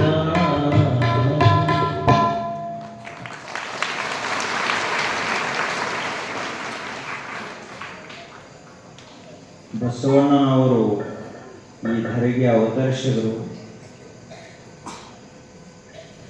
ಧರ್ಮದ ಜ್ಯೋತಿಯನ್ನು ಬೆಳಗಲಿ, ಜ್ಞಾನದ ದೀಪವನ್ನು ಹೊತ್ತಿಸಲಿ. ಎಲ್ಲ ಶರಣಗಣಗಳು ಕಲ್ಯಾಣದತ್ತ ಬರಲಿಕ್ಕೆ ಮೂಲ ಕಾರಣೀಕರ್ತರೆ ಬಸವಣ್ಣನವರು. ಮರ್ತ್ಯ ಲೋಕದ ಮಹಾಮನೆ ಹಾಳಾಗಬಾರದೆಂದು ಕರ್ತನಟ್ಟಿದರ ಯಾವೊಬ್ಬ ಶರಣನ ಅಂತ ಹೇಳ್ತಾರೆ. ಈ ಭೂಲೋಕ ಹಾಳಾಗಬಾರದು, ಈ ಜಗತ್ತ ಭಕ್ತಿ ಇಲ್ಲದೆ ಬಡವಾಗಬಾರದು. ಈ ಜಗತ್ತಿನಲ್ಲಿ ಭಕ್ತಿ ನಿರಂತರವಾಗಿ ಹುಲಸಾಗಿ ಬೆಳಿತಾನೇ ಇರಬೇಕು. ಯಾವಾಗಲೂ ಜನ ಪರಮಾತ್ಮನ ನಾಮಸ್ಮರಣೆ, ಪರಮಾತ್ಮನ ಪೂಜೆಯಲ್ಲಿ ತೊಡಗಿಕೊಂಡಿರಬೇಕು. ಅದಕ್ಕೆ ಅದನ್ನು ಮತ್ತೆ ಹೊಳ್ಳಿ ಕಲಿಸಿಕೊಡುವುದಕ್ಕಾಗಿ ಕತ್ತ ನಟ್ಟಿದನ ಒಬ್ಬ ಶರಣನ, ಆ ಪರಮಾತ್ಮನೇ ಶಿವನೇ ಒಬ್ಬ ಶಿವಶರಣನನ್ನ ಈ ಧರೆಗೆ ಕಳಿಸಿಕೊಟ್ಟ. ಆ ಶಿವಶರಣ ಯಾರು ಅಂದ್ರ ಜಗಜ್ಯೋತಿ ಬಸವಣ್ಣನವರು. ಬಸವಣ್ಣನವರಂದ್ರ ದೇವರ ಅತ್ಯಂತ ಶ್ರೇಷ್ಠ ಭಕ್ತರು. ಅವರ ಮನಸ್ಸಿನಲ್ಲಿ ಏನೂ ಗದ್ದಲಿರಲಿಲ್ಲ, ಏನೂ ಕಲ್ಮಶ ಇರಲಿಲ್ಲ. ಅವರ ಹೇಳ್ತಾರ ಮಹಾತ್ಮರ ಮನಸ್ಸು ಹೆಂಗಿರ್ತದ ಅಂತ ಬಸವಣ್ಣವ್ರು ಹೇಳ್ತಾರ ತಮ್ಮ ವಚನದಲ್ಲಿ. ಕೆರೆ ಹಳ್ಳ ಬಾವಿಗಳು ಮೈ ತೆಗೆದಡೆ ಗುಳ್ಳೆ ಗೊರಜೆ ಚಿಪ್ಪುಗಳ ಕಾಣಬಹುದು. ವಾರಿಧಿ ಮೈ ತೆಗೆದಡೆ ಮುತ್ತು ರತ್ನಗಳ ಕಾಣಬಹುದು. ನಮ್ಮ ಕೂಡಲ ಸಂಗನ ಶರಣರು ಮನದೆರೆದು ಮಾತನಾಡಿದಡೆ ಲಿಂಗವ ಕಾಣಬಹುದು ಅಂತ ಹೇಳ್ತಾರೆ. ಈಗ ಕೆರೆ ಹಳ್ಳ ಬಾವಿ ಏನಾದ್ರೂ ಬತ್ತಿದು ಅಂದ್ರ, ಬ್ಯಾಸಿಗೆಯಲ್ಲೆಲ್ಲ ಬತ್ತಾವ್ ಕೆರೆ ಹಳ್ಳ ಬಾವಿ. ಅವು ಬತ್ತಿದು ಅಂದ್ರ ಅವಾಗ ನಮಗಲ್ಲಿ ಏನ್ ಸಿಗ್ತಾವು? ಏನು ಮುತ್ತ ರತ್ನ ಸಿಗ್ತಾವೆ ನಮಗ? ಬರೇ ಸಣ್ಣ ಸಿಂಪೆ ಗುಳ್ಳಿ ವರ್ಜ ಅಂಥವೆಂಥವು ಇವ ಸಿಗ್ತಾವ ಹೊರತು ಇದಕ್ಕಿಂತ ಹೆಚ್ಚಿನ ಕಿಮ್ಮತ್ತೇನು ಸಿಗುವುದಿಲ್ಲ. ಅದೇ ಏನಾದ್ರೂ ನಾವು ಸಮುದ್ರದ ಒಳಗೆ ಹೊಕ್ಕ ನೋಡಿದೀವಿ ಅಂದ್ರ, ಸಮುದ್ರ ಏನಾದ್ರೂ ತನ್ನ ಒಡಲೊಳಗೆ ಏನದ ಅಂತ ತೋರಿಸ್ತು ಅಂದ್ರ ಅದ್ರ ಒಡಲೊಳಗೆ ಏನ್ ಸಿಗ್ತಾವ? ನಮ್ಮ ಗುಳ್ಳೆ ಗೊರಜೆ ಚಿಪ್ಪ ಇವು ಸಿಗುವುದಿಲ್ಲ, ಮುತ್ತು ರತ್ನಗಳ ಕಾಣಬಹುದು. ಅತ್ಯಂತ ಬೆಲೆ ಬಾಳುವಂತಹ ಮುತ್ತ ರತ್ನ ಎಲ್ಲ ನಮಗ ಸಮುದ್ರದ ಒಡಲೊಳಗೆ ಸಿಗ್ತಾವ. ಹಂಗ ನಾವೆಲ್ಲ ಸಾಮಾನ್ಯ ಮನುಷ್ಯ ಎಷ್ಟು ಮಾತಾಡ್ರೆ ಏನದ? ನಮ್ಮ ಒಂದು ಮಾತರೆ ಶಾಸ್ತ್ರದೊಳಗಾಗಲಿ ವಚನದೊಳಗಾಗಲಿ ಬರ್ತೈತೆ. ಯಾರೇ ಹೌದಪ್ಪ ಬೇಳೂರಾಗ ಇಂಥ ಒಬ್ಬ ಮನುಷ್ಯ ಇದ್ದ, ಬಹಳ ಚಲೋ ಪ್ರಪಂಚ ಮಾಡಿದ, ಅದಕ್ಕೆ ಅವನದೊಂದು ವಚನ ಬರೆದೋನು ಶಿವಶರಣರ ಚರಿತ್ರೆಯಲ್ಲಿ ಹಾಕೋನು ಅಂತ ಯಾರು ಹಾಕುವುದಿಲ್ಲ. ಎಷ್ಟು ಮಾತಾಡ್ತೀವಿ ನಾವು. ಮುಂಜಾನೆ ಎದ್ದೇವಿ ಅಂದ್ರೆ ಒಮ್ಮೆ ಚಾಲೋ ಆಯ್ತಂದ್ರೆ ಮುಗಿತು, ರಾತ್ರಿ ಮಲ್ಕೊಳ್ತಂತ. ಇನ್ ಕೆಲವೊಂದಿಷ್ಟು ಮಂದಿ ಮಕ್ಕೊಂಡಾಗ ಸಹಿತ ಮಾತಾಡ್ತಿರ್ತಾರೆ, ಮಂದಿ ನಿದ್ದೆ ಕೆಡಿಸೋ ಸಲುವಾಗಿ.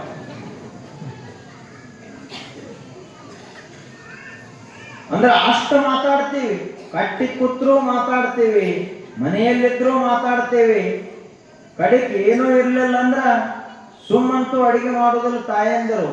ಅವು ಹುಡುಗರಿಗರೇ ಬೇಯ್ತಾರ, ಕಡೆಗೆ ಮನೆಯವರಿಗರೇ ಬೇಯ್ತಾರ. ಇವ್ರು ಯಾರಿಗೂ ಇರ್ಲಿಲ್ಲ ಅಂದ್ರೆ ಮಗ್ಗಲ ಮನೆಯವ್ರು ಏನಾದ್ರೂ ಚಲೋ ವಸ್ತು ತಂದಿದ್ರ ಅಂದ್ರೆ ಅವ್ರನ್ನ ಬೇಕೋತ ರೊಟ್ಟಿ ಬೆಳಿತಾರೆ. ಹಿಂಗಾದ್ರೆ ಇನ್ನ ಇವರೆಲ್ಲ ಹಿರಿಯರ ಕಂಪನಿ ಏನದ, ಅವರು ಯಾವುದರ ಒಂದು ಚಲೋ ಆಲದ ಗಿಡ ಅರಳಿ ಗಿಡದ ಕಟ್ಟಿ ಕುಂತರು ಅಂದ್ರೆ ಮುಗಿದು ಹೋಗಿ ಕೆಲಸ. ನನಗೆ ಗೊತ್ತಿಲ್ಲ ಏನಂತವ, ನನಗೆ ಇದು ಗೊತ್ತಿಲ್ಲ ಅಂತೀವ. ಇಬ್ಬರು ಗೊತ್ತಿರ್ಲಾರ್ದವ್ರೆ ಏನು ಮಾತಾಡ್ಲಾತ್ತಾರ ಅಂತ ಕೇಳಿದ್ರೆ ಊರು ಸುದ್ದಿ ಮಾತಾಡ್ಲತ್ತಾರ ಅವರು. ಅಂದ್ರೆ ಊರೆಲ್ಲ ಕೆಟ್ಟು ಹೋಗೈತಿ, ನಾವೇನು ಕಟ್ಟಿ ಮೇಲೆ ಕೂತದೀವಲ್ಲ ಇಬ್ಬರ ಸುತ್ತದೀವಂತ ಅವರು.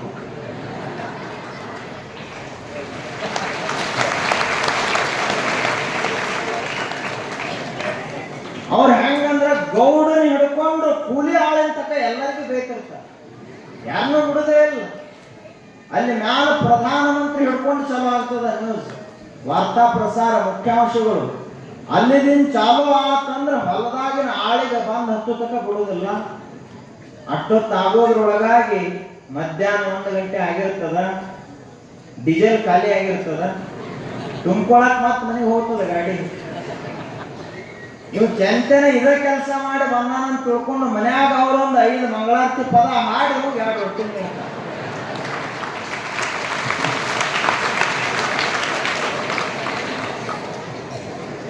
3 ವರ್ಷ ಮಾತಾಡ್ತೀವಿ, ಮತ್ತೆ ಕಡಿಮೆ ಮಾತಾಡೋದಿಲ್ಲ ನಾವು. ಬರೀ ಒಂದು ತುಸು 5 ನಿಮಿಷ ಸುಮ್ಮ ಕುಂತ್ರ ಸಾಕು, ನೋಡ್ಬೇಕಿದು. ಹತ್ತನೇ ಬಜಾರ್ ಯಾಕೆ ಹತ್ತಬೇಕು? ಇದ್ರ ಮುಂದೆ ಅಷ್ಟು ಕೆಲವು ಅಟ್ಟ ಗದ್ದಲ ಎಬ್ಬಿಸಿ ಬಿಡ್ತೀವಿ. ಸುಮ್ಮ ಕೂತದ ಇತಿಹಾಸನೇ ಇಲ್ಲ. ಮಾತಾಡ್ತೀವಿ, ಕೆಲಸಕ್ಕೆ ಬಾರದಂತಹ ಮಾತುಗಳನ್ನೇ ಮಾತಾಡ್ತೀವಿ. ಅದಕ್ಕಾಗಿ ನಮ್ಮ ಮಾತುಗಳಿಗೆ ಬೆಲೆನೂ ಇಲ್ಲ, ತಾಕತ್ತು ಇಲ್ಲ. ಮಾತುಗಳಲ್ಲಿ ನಾವು ಮಾತಾಡಿದೀವಿ ಅಂದ್ರೆ ಹೌದಪ್ಪ, ಇಂಥವನ ಮನಸ್ಸಿನಲ್ಲಿ ಒಂದು ಜ್ಞಾನದ ದೀಪ ಹೊತ್ತಿತು ಅಂತ ಎಲ್ಲಾದ್ರೂ ಐತೇನು?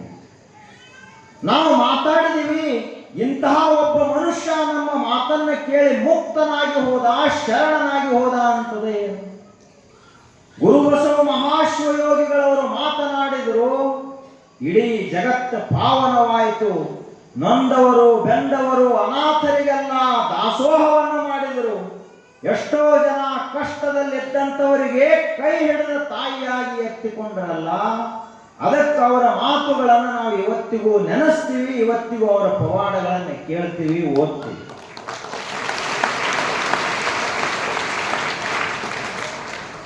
ಏನದು?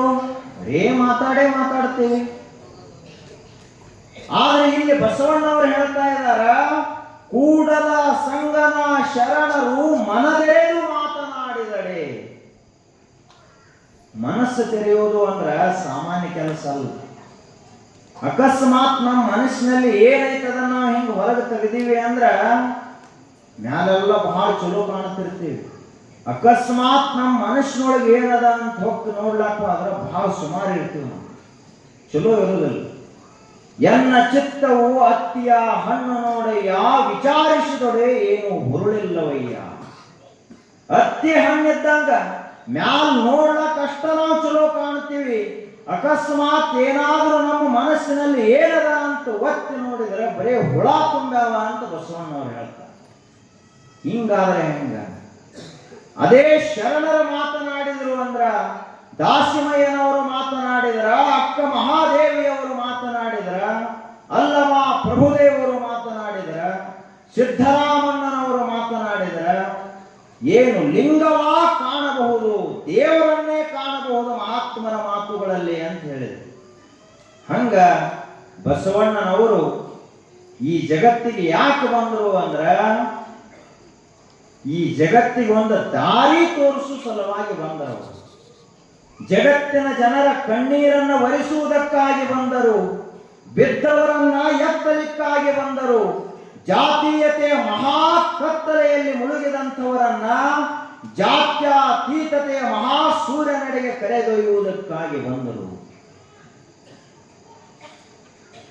ಎಷ್ಟು ನಮ್ಮಲ್ಲಿ ತಿಳುವಳಿಕೆ ಕಡಿಮೆದ ವಿಚಾರ ಮಾಡಿ. ನಾವೆಲ್ಲರೂ ಹೆಂಗದೇವಿ ಅಂದ್ರ, ಕಣ್ಣು ಇದ್ದು ಕುರುಡ.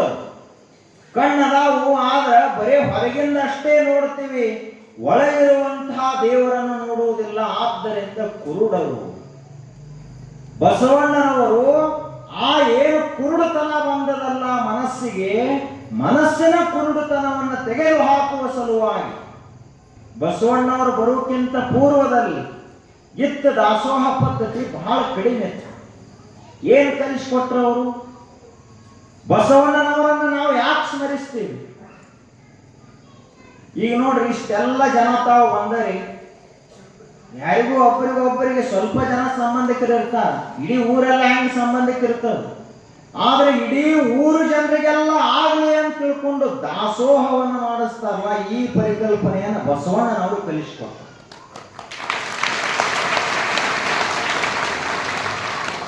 ನಾವು ಅಡಿಗೆ ಮಾಡಿದ್ವಂದ್ರೆ ನಾವು ಅಷ್ಟ ಉಣ್ತೀವಿ. ನಾವು ಅಡಿಗೆ ಮಾಡಿದ್ದನ್ನು ಇಡೀ ಊರು ಉಣಬೇಕು ಅನ್ನುವಂತಹ ದಾಸೋಹದ ಪರಿಕಲ್ಪನೆಯನ್ನ ಅತ್ಯಂತ ವಿರಾಟ್ ರೂಪವಾಗಿ ಜಗತ್ತಿಗೆ ಪರಿಚಯಿಸಿದವರೇ ಬಸವಣ್ಣನವರು. ದಿನಂಪ್ರತಿ ಕಾಯಕ, ದಿನ ದುಡಿಬೇಕು. ಆ ಬಳಿಕ ದಾಸೋಹ, ದುಡಿದದ್ದನ್ನು ನೀವು ಒಬ್ಬನೇ ಉಣ್ಲಕ್ ಹೋಗಬೇಡ. ನೀನು 5 ತುತ್ತು ಉಂಡ್ರ ಇನ್ನೊಬ್ಬರಿಗೆ 5 ತುತ್ತು ಉಣಿಸ್. ಆ ಬಳಿಕ ಅನುಭವ, ಬರೇ ದುಡಿದು ಉಣ್ಣುದು ಇಷ್ಟ ಮಾಡಬೇಡ. ಮಠಕ್ಕೆ ಬಂದು ಸ್ವಲ್ಪ ಶರಣರ ಚರಿತ್ರ ನಡೆದದ, ಅದನ್ನಷ್ಟು ಕೇಳು, ಇದಕ್ಕೆ ಅನುಭವ ಅಂತ ಕರೀತಾರೆ. ಅಂತಹ ಬಸವಣ್ಣನವರು ಬೆಳೆಯುವ ಸಿರಿ ಮೊಳಕೆಯಲ್ಲಿ ಎನ್ನುವಂತೆ ಯಾವಾಗಲೂ ಕೆಲವೊಂದಿಷ್ಟು ಜನ ಹಿಂಗಿರ್ತಾರಲ್ಲ, ಅವರು ಹುಟ್ಟಿದ ಮ್ಯಾಲ ಸಾಧನೆ ಮಾಡ್ಕೊತ ಹೋಗೋದಿಲ್ಲ. ಹುಟ್ಟುವಾಗಲೇ ಅಷ್ಟು ಪ್ರತಿಭಾವಂತರಾಗಿ ಹುಟ್ಟಿರ್ತಾರೆ. ಅಂತಹ ಸಾಮರ್ಥ್ಯ ಅವರಲ್ಲಿ ಅಡಗಿರ್ತದ. ಹಾಗ ಬಸವಣ್ಣನವರು ಹೆಂಗಿದ್ರು ಅಂದ್ರ ಅದ್ವಿತೀಯ ಸಾಮರ್ಥ್ಯಶಾಲಿಗಳಾಗಿ ಅವತರಿಸಿದ್ರು. ಬಸವಣ್ಣನವರು ಹುಟ್ಟುತ್ತಲೇ ಅವರಲ್ಲಿ ಶಿವಭಕ್ತಿ ನೆಲೆಸಿತ್ತು. ಕೆಲವೊಂದು ಹುಡುಗರು ಇರ್ತಾವ, ನೋಡ್ಬೇಕು ನೀವು ಹೇಳುವುದೇ ಬೇಡ, ತನ್ನಂತಾನೆ ಮನ್ಯಾಗ ವಿಭೂತಿ ಹಚ್ಕೋತಾವ, ಅವ ನಮಸ್ಕಾರ ಮಾಡ್ತಾವ, ಅವ ಪೂಜಾ ಕಲಿತುಕೊಳ್ತಾವ. ಅವ ಅಪ್ಪ ಪೂಜೆ ಮಾಡೋದಿಲ್ಲ, ಆದ್ರೆ ಮಕ್ಕಳು ಪೂಜೆ ಮಾಡೋದು ಕಲಿತಿರ್ತಾವಲ್ಲ, ಅವೇ ಧರ್ಮ ಸಂತಾನ ಅಂತ ತಿಳ್ಕೋಬೇಕು. ನೀವು ಮಠಕ್ಕೆ ಬರೋ ಮುಂದೆ ನಿಮಗಿಂತ ಮುಂದೆ ನಿಮ್ಮನ್ನ ದಾರಿ ತೋರಿಸ್ಕೊಂಡು ಕರ್ಕೊಂಡು ಬರ್ತಿದ್ರು ಅಂದ್ರೆ ತಿಳ್ಕೋಬೇಕು, ಅವ ನಮ್ಮ ಮಗ ಅಲ್ಲ, ನಮ್ಮ ಅಪ್ಪದಾನ ಅಂತ ನೀವು ತಿಳ್ಕೋಬೇಕು.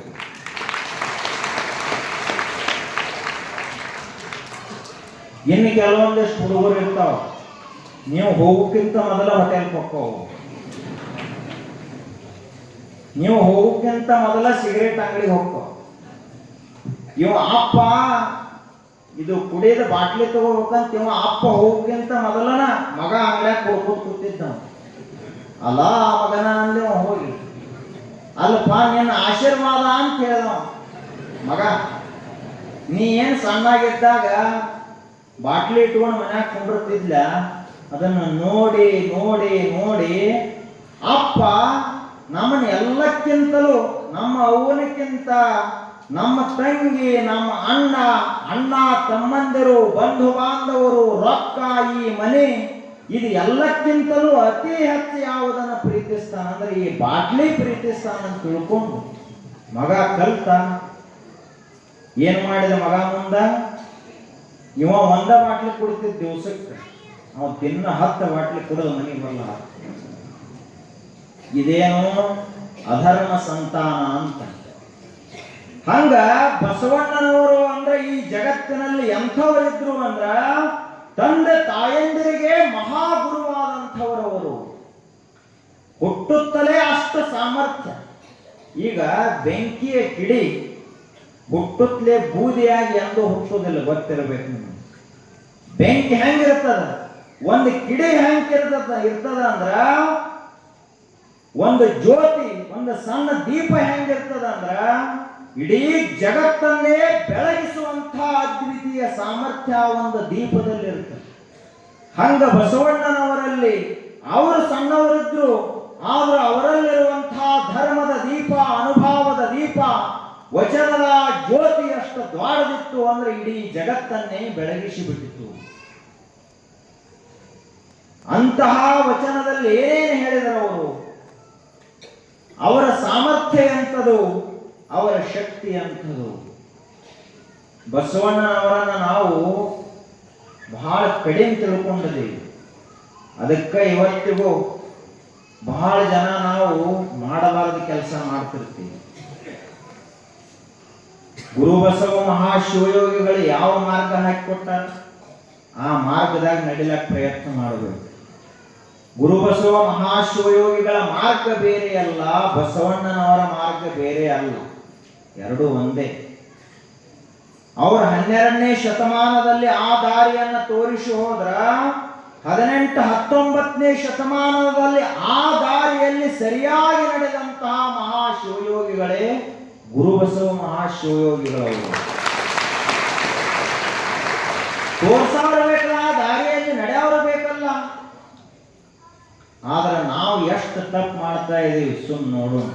ಬಸವಣ್ಣವರು ಒಂದು ವಚನದಲ್ಲಿ ಹೇಳ್ತಾರೆ, ಅದು ಒಂದ ವಚನ ನಾವು ಪಾಲಿಸಿದ್ರು ಸಾಕು, ದಿನ ಏನು ಪ್ರವಚನ ಕೊಡೋ ಅವಶ್ಯಕತೆ ಏನಿಲ್ಲ.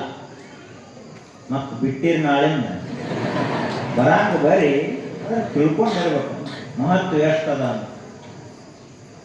ದಯವಿಲ್ಲದ ಧರ್ಮ ಅದಾವುದಯ್ಯ, ದಯವೇ ಬೇಕು ಸಕಲ ಪ್ರಾಣಿಗಳೆಲ್ಲರಲ್ಲಿ, ದಯವೇ ಧರ್ಮದ ಮೂಲವಯ್ಯ, ಇಂತಲ್ಲದವರನು ವಲ್ಲನಯ್ಯ ಕೂಡಲ ಸಂಗಮ ದೇವಯ್ಯ. ಧರ್ಮ ಅಂದ್ರೆ ಯಾವುದು? ಧರ್ಮ ಅಂದ್ರೆ ಏನು? ಪೂಜಾ ಮಾಡುವುದು ಧರ್ಮವೇ? ಧರ್ಮ ಅಂದ್ರೆ ಏನು? ಪ್ರಾರ್ಥನಾ ಮಾಡುವುದು ಧರ್ಮವೇ? ಧರ್ಮ ಅಂದ್ರೆ ಯಾವುದು? ಯಾವುದಕ್ಕ ಧರ್ಮ ಅಂತ ಕರೀತಾರ? ಧರ್ಮದ ಮೂಲ ಯಾವುದು? ಧರ್ಮದ ಆಧಾರ ಯಾವುದು?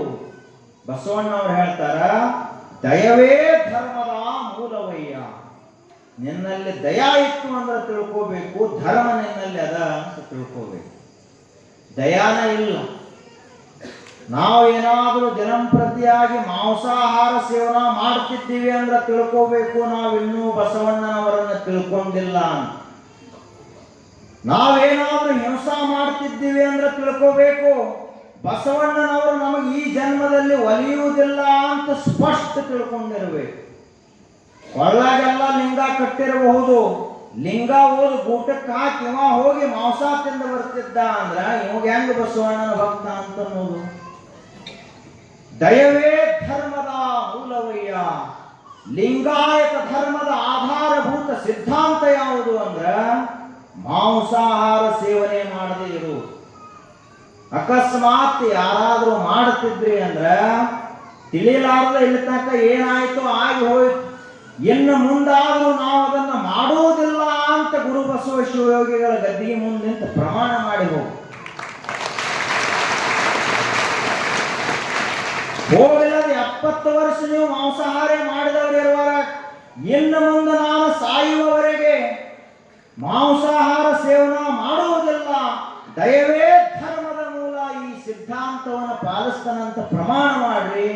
ಬಸವಣ್ಣನವರಿಗೆ ನೀವು 2 ದಿವಸದಲ್ಲಿ ಮುಕ್ತಿಯನ್ನು ಕೊಟ್ಟು ಬಿಡ್ತಾರೆ. ಅಷ್ಟು ಸಾಮರ್ಥ್ಯ, ಅಷ್ಟು ಗೊತ್ತಾಗೋದಿಲ್ಲ ಏನು. ಒಂದು ಸಿಂಹದ ಹಲ್ಲಿನ ರಚನಾ ಹೆಂಗಿರ್ತದಂದ್ರ, ಯಾವೇ ಮಾಂಸಾಹಾರಿ ಪ್ರಾಣಿಗಳದಾವ ಹಲ್ಲಿನ ರಚನಾ 2 ಕೋರೆ ಹಲ್ಲು ಬಹಳ ಉದ್ದಿರ್ತಾವ. ನಾಯಿ ಹಲ್ಲ, ತೋಳಿನ ಹಲ್ಲ, ಚಿರತೆ ಹಲ್ಲ, ಸಿಂಹದ ಹಲ್ಲ, ಹುಲಿಯ ಹಲ್ಲ, ಇವೆಲ್ಲ ನೋಡ್ರಿ ನೀವು ಹೆಂಗಿರ್ತಾವ. ಆಕಳ ಹಲ್ಲ, ಕುದುರೆ ಹಲ್ಲ, ಇವೇನೇನು ಮೊಲ ಅದಾವ ಇವೆಲ್ಲವುಗಳ ಹಲ್ಲನ್ನ ನೋಡ್ರಿ. ಹುಲ್ಲು ತಿನ್ನುವಂತಹ ಪ್ರಾಣಿಗಳ ಹಲ್ಲಿನ ರಚನಾನೇ ಬೇರೆ ಅದ, ಮಾಂಸ ತಿನ್ನುವಂತಹ ಪ್ರಾಣಿಗಳ ರಚನಾನೇ ಬೇರೆ ಅದ. ದೇವರು ನಮ್ಮ ಶರೀರದ ರಚನಾ ಮಾಡಿದ್ದು ಸಸ್ಯಾಹಾರಿಯಾಗಿ ಬದುಕುವಂತ ಮಾಡ್ಯಾನ. ಅದನ್ನು ಬಿಟ್ಟು ನಮಗೆ ಯಾರು ಹೇಳೋರು ಕೇಳೋರು ಇಲ್ಲ ಅಂತ ನಡೆದು ಬಿಟ್ಟಿದೀವಿ ನಾವು. ಒಂದು ಪ್ರಾಣಿ ಇಷ್ಟ ವಿಚಾರ ಮಾಡೋ ಸುಮ್ ದೇವಿಲ್ಲದ ಧರ್ಮ ಅದಾವುದಯ ಅಂದಾರಲ್ಲ ಬಸವಣ್ಣವರು. ನಮಗೊಂದು ಕಾಲಾಗ ಮುಳ್ಳು ಚುಚ್ಚಿತು ಅಂದ್ರೆ ದಾರಿ ಮೇಲೆ ಹೋಗೋ ಮುಂದೆ ಒಂದು ಮುಳ್ಳು ಚುಚ್ಚಿತು ಅಂದ್ರ ನಾವು ಆ ಮುಳ್ಳು ಯಾವ ಹೋಗದಾನ ಅವನು ಹಿಡ್ಕೊಂಡು, ಆ ರೋಡ್ ಯಾವ ಮಾಡಿಸ್ಯಾನ ಅವನು ಹಿಡ್ಕೊಂಡು, ಯಾರ ಹೊಲ ಮಗ್ಲೈತಿ ಅವನು ಹಿಡ್ಕೊಂಡು ಎಲ್ಲರನ್ನೂ ಬೇದ್ ಬಿಡ್ತೀವಿ. ಒಂದು ಮುಳ್ಳು ಚುಚ್ಚಿದ್ದು ಇವ ಕಣ್ಣು ಮುಚ್ಚ ಆ ಮುಳ್ಳಿನ ಮೇಲೆ ಹೆಜ್ಜೆ ಇಟ್ಟಾನ ಮತ್ತಿಷ್ಟು ಆಗಿ. ಆದ್ರ ಒಂದು ಪ್ರಾಣಿ ಅದರ ಜೀವವನ್ನೇ ನಾವು ತೆಗಿತೀವಂದ ಬಳಿಕ ಅದು ದೇಹ ಬಿಡುವ ಮುಂದ, ಪ್ರಾಣ ಬಿಡುವ ಮುಂದ ಇವನ ವಂಶ ನಷ್ಟ ವಂಶವಾಗಲಿ, ಇವ ಹಾಳಾಗಿ ಹೋಗಲಿ ಅಂತ ಶಾಪ ಕೊಟ್ಟು ದೇಹ ಬಿಡ್ತದೆ. ಬರ್ನಾರ್ಡ್ ಶಾ ಅಂತೇಳಿ ಬಹಳ ದೊಡ್ಡ ದಾರ್ಶನಿಕ ತತ್ವಶಾಸ್ತ್ರಜ್ಞನಾಗಿ ಹೋದ ಈ ಜಗತ್ತಿನಲ್ಲಿ. ಒಂದು ದಿನ ಬರ್ನಾರ್ಡ್ ಶಾ ನಡೆದಂತಹ ಘಟನಾ ಇದು, ನೆನಪಿಟ್ಟುಕೋರಿ. ಎಲ್ಲ ಮಾತ್ರ ಮರೀರಿ, ಇದನ್ನು ಮಾತ್ರ ಮರಿಬೇಡ. ಬರ್ನಾರ್ಡ್ ಶಾ ಅವರು ಒಂದು ದೊಡ್ಡ ಸಭೆಗೆ ಹೋಗಿರ್ತಾರ. ಬಹಳ ದೊಡ್ಡ ತಿಳಿದವರೆಲ್ಲ ಅಲ್ಲಿ ಬಂದಿರ್ತಾರ. ಒಂದು 8-10 ಜನ ತಿಳಿದವರು ಬಂದಿರ್ತಾರ. ಅವ್ರ ಟೇಬಲ್ ಎಲ್ಲ ಸಭಾ ಮುಗೀತದ, ಮೀಟಿಂಗ್ ಮುಗೀತದ, ಮುಗಿದ ಬಳಿಕ ಊಟ ಮಾಡಬೇಕು. ಆ ಸಮಯಕ್ಕ 4 ಕುರ್ಚಿ ಈ ಕಡೆ 4 ಕುರ್ಚಿ ಈ ಕಡೆ ಹಾಕಿರ್ತಾರ. ಎಲ್ಲರ ಮುಂದೆ ತಾಟನ್ನು ತಂದು ಇಡ್ತಾರ. ಇಟ್ಟ ಬಳಿಕ ಬರ್ನಾರ್ಡ್ ಶಾ ಅವರು ಸುಮ್ಮ ಕುಂತು ಬಿಡ್ತಾರೆ, ಊಟ ಮಾಡುವುದಿಲ್ಲ. ಅವಾಗ ಸುತ್ತಮುತ್ತ ಇದ್ದಂಥವ್ರು ಕೇಳ್ತಾರೆ, ಯಾಕೆ ನೀವ್ಯಾಕೆ ಊಟ ಮಾಡುವುದಿಲ್ಲ ಅಂತ ಕೇಳ್ತಾರ. ಅವಾಗ ಬರ್ನಾರ್ಡ್ ಶಾ ಒಂದು ಮಾತನ್ನು ಹೇಳ್ತಾನ, ಅದನ್ನು ಎಲ್ಲರೂ ಮನೆಯಾಗ ಹೋಗಿ ಬರೆದು ಹಾಕ್ಸಿ ನೆನಪಿಟ್ಟುಕೋರಿ, ಮತ್ತು ಮರ್ತೈತೆ ಎಲ್ಲಾಕೆ ಹೋಗ್ಬೇಡ. ಏನ್ ಹೇಳಿದ್ರು ಅಂದ್ರ ಅವರು, ನಾ ಯಾಕೆ ಊಟ ಮಾಡುವುದಿಲ್ಲ ಅಂದ್ರ ನನ್ನ ಹೊಟ್ಟೆ ಅಂದ್ರ ಸತ್ತ ಪ್ರಾಣಿಗಳನ್ನ ಹೂಳುವಂತಹ ಸ್ಮಶಾನ ಅಲ್ಲ ಅಂತ ಹೇಳಿದರು. ಪ್ರಾಣಿಗಳ ಸತ್ತು ಅಂದ್ರೆ ಎಲ್ಲಿ ಹೋಗಿ ಹೂಳ್ತಾರ? ಸ್ಮಶಾನದಲ್ಲಿ ಹೂಳ್ತಾರೆ. ಹಂಗ ಇವೆಲ್ಲ ಪ್ರಾಣಿಗಳನ್ನ ಕೊಂದು ನಾವು ತಿಂತಿದ್ದೀವಿ ಅಂದ್ರೆ ತಿಳ್ಕೋಬೇಕು, ನಾವು ನೇರವಾಗಿ ನಮ್ಮ ಹೊಟ್ಟೆಯನ್ನು ಸ್ಮಶಾನ ಮಾಡಿದೀವಿ ಅಂತ ಇದರ ಅರ್ಥ. ಬಸವಣ್ಣನವರು ಇದನ್ನು ಹೇಳಿದರು. ಅದಕ್ಕ ಆ ಬಸವಣ್ಣನವರು ಇನ್ನೂ ಏನನ್ನ ಹೇಳಿದರು, ಅವರ ತತ್ವ ಸಿದ್ಧಾಂತಗಳೇನು, ಅವರ ಪ್ರೇರಣೆ ಅಂಥದ್ದು, ಅದನ್ನು ನೋಡೋಣ. ಇವತ್ತ ಬಹಳ ಒಂದು ಸಂತೋಷ. ಮುಸಲ್ಮಾನ ಬಾಂಧವರು ಗುರುಬಸವ ಮಹಾಶಿವಯೋಗಿಗಳ ಮೇಲೆ ಅಪಾರ ಭಕ್ತಿಯನ್ನಿಟ್ಟುಕೊಂಡು ತಮ್ಮೆಲ್ಲರಿಗೂ ಮಹಾ ದಾಸೋಹ ಸೇವೆಯನ್ನು ಮಾಡ್ಯಾರ. ಅವರಿಗೊಂದು ಜೋರಾದ ಚಪ್ಪಾಳೆ.